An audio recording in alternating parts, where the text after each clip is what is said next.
Hello, my name's Ajay Rai and you're watching the defining moment for creating the culture of conscience. Our guest today is Reverend Dr. Paul BAIDEN-ADAMS. Dr. Adams was born in Atlanta, Georgia in the USA and has been living and working in the UK over the last 15 years. He is a minister of religion as well as being the executive director of Mcsas, the multicultural sports aid service, which is looking to eradicate gang, gun and knife crime at its grassroots. Reverend Adams, thank you for joining us on The Defining Moment. Thank you very much, sir. Well, before we get into today's topic, can you please share with us a defining moment from your life? That's right. Defining moment of my life. That's where the whole thing started. My defining moment was when, at the age of 17, growing up in Atlanta, Georgia, in a neighborhood where gun and knife and drugs was just easy to get hold of which I was part of it. As a black young man at that time, money wasn't easy, job wasn't easy, so you're talking about in the early 60s. My defining moment started when, in my being part of that sort of gang and group, sometimes just, to get something to feed on, something to eat, and then it all ends up for me to lose a friend of mine. And this young man was the same age of like me. He died in my arm, being shot in the neck.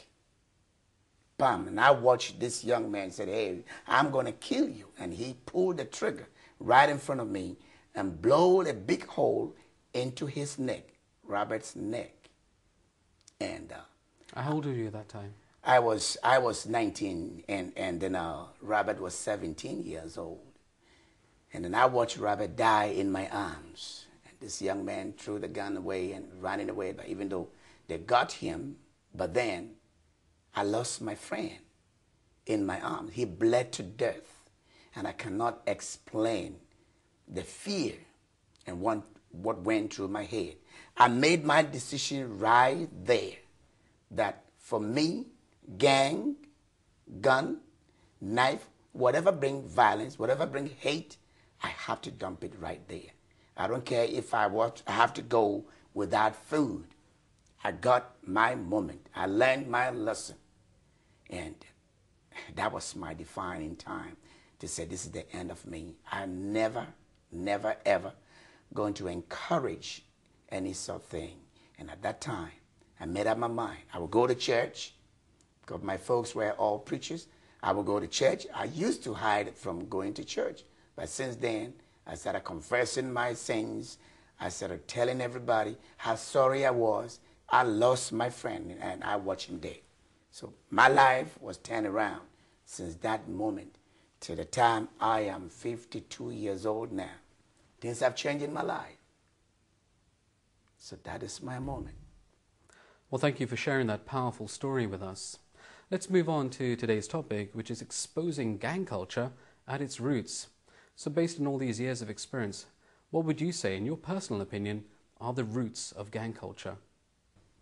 The roots of it is from the family. Family breakdowns.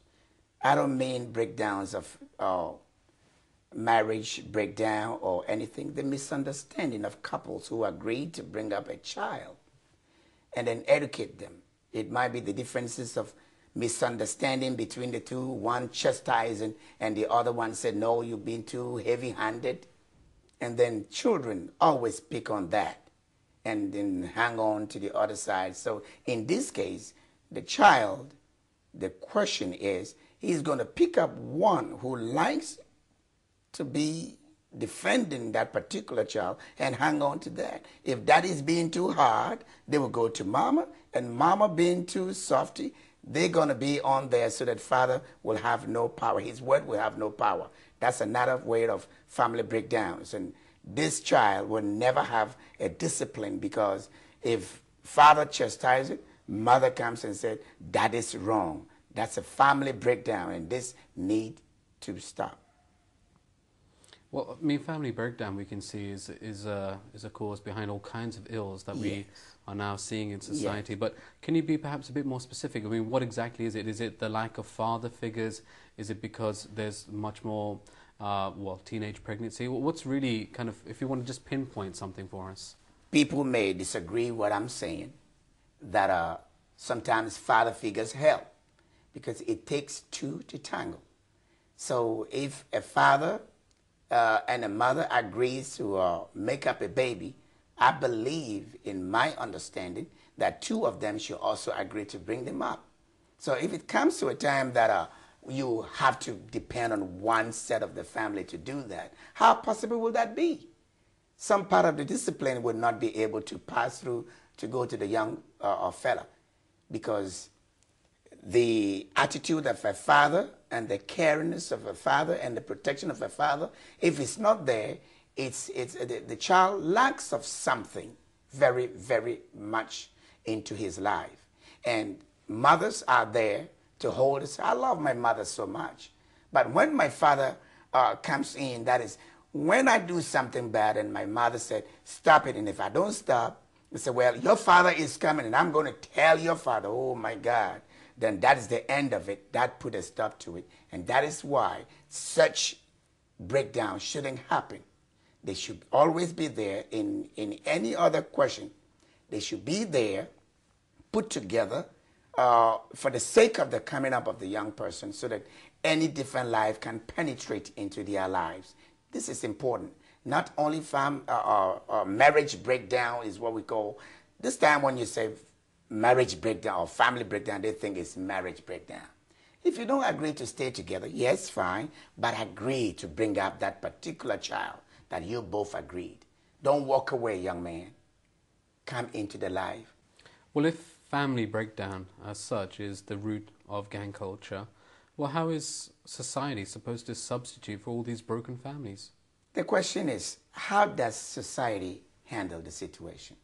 Society, they have learned to push this blame onto, like this young mother I'm talking about, like any other else. Society keep pushing everything into people's hands. And how do we solve this? What we have to do is society has to agree together, come together and find a solution. Hear from the youngsters themselves, from their mouth. What can we do to help you? We have failed you. We need to come first. Society needs to come first to tell them, we have failed you. Mother, father, the society itself, the establishment itself, we need to tell them, we're sorry, we have failed you. In the 60s, everybody go out to have fun. It was dancing on the street. Everybody go in there, you know what I mean? Those times, those days. You just go out there, have sex, don't care when the children comes in. They have no job, they have nothing, but you go out there to have fun. In making fun came the child. Whose care, who's responsible is that? One night stand, a baby come out. Who is to be responsible? The young lady. Of course, most of them did abortion, but hundreds and thousands of them that today are young people making babies.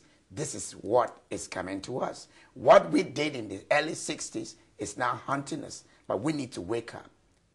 If not, this gun culture, this crime is going to, it's like a virus. It's eaten up. And when it gets out of the street, it will be like the Hollywood movies that we see, because they play games and they only know what is happening there, and they go out there to practice it. This is very serious. And I want everybody to get involved so that the politicians don't throw money away, but we see money get wasted. Crime, they can beat around and say, percentage of crime dropped. No, it hasn't dropped. It is going to get worse. So with this situation, if we have young people being conditioned not so much by their fathers, because in some cases they're not there, but also mothers who are basically stretched to their limits, what's actually encouraging young people to carry guns or to carry knives? Is it just their egos, or is there actually a real sense that they're in danger?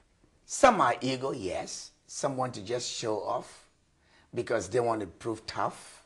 So they put the thing in there that maybe they don't have idea. They don't want to harm nobody. But it will come to a critical point that they need to use it. That was for ego, and it turns out to be wrong. Some of them do that because of fear, because they tell me, they speak to me, because those group want me to join them. I said no, and they said they're going to beat me up until They want to take my phone. They want to take my iPod. They want to take whatever I have until I join them. If I don't, they will continue to do that until I join them. So they're actually being forced. Being forced. By violence to join a gang. But yes, because they will come to you and tell you, listen, boy, you need to join us or you have no choice. Some of them do that in fear. So it's all right. I lift up my hand. I joined it. And they will teach you and show you what to do because they trained you how to hold a knife, how to hold a gun, whatever it is. They show you how to show no mercy. If they're going out to hang on in the post office to rob a woman, an old woman, they tell you, don't look at their faces. They tell me. They train you to go and do that, terrorize them. Get the money. We need the money for the drugs. We need the money for the iPod. We need the money for the new phones. Because they don't have a father that gave them. They don't have a mother that said, don't do that. No teacher in the school can take responsibility for that. No. We often throw it. Society can blame everybody. But listen, society needs to stand up and take the blame back. We need to come together because these young people who born these children, thank God they didn't sit on them and kill them. But they are growing up. They need help. Single mothers all around. We have to stop pointing fingers. It has happened already. The child is born. Why don't we help them? Throwing money at them is not the only answer. Educating, create education for them. Find a place. Government can say, oh yeah, we have this, we have that. But it needs to be re-looked again. Sometimes government and society, that organization that give money away, is to whom you know. Because these are organizations who have a profile of what they do, and if you want to find out exactly the effective part of what the organization have done for young people, nothing. There's nothing for them to look at. So they are angry out there. They want to see what is happening to us. It is a virus, and it's killing our future. The future of this generation is dying because we who know how to do it and we have the technical know-how to help them, we're not doing it. We're labeling it with sweet talks. We're polishing it with good reports. Every time you see good report, big, long report, they read it, money this spent, money that spent. But yet the child, the young person involved has got no education, has got nothing, and he's been labeled, and he's angry, and he's out there to get us. We need to stand up, society. Your main point seems to be that society, and in particular this generation, needs to take responsibility. But how does society take responsibility?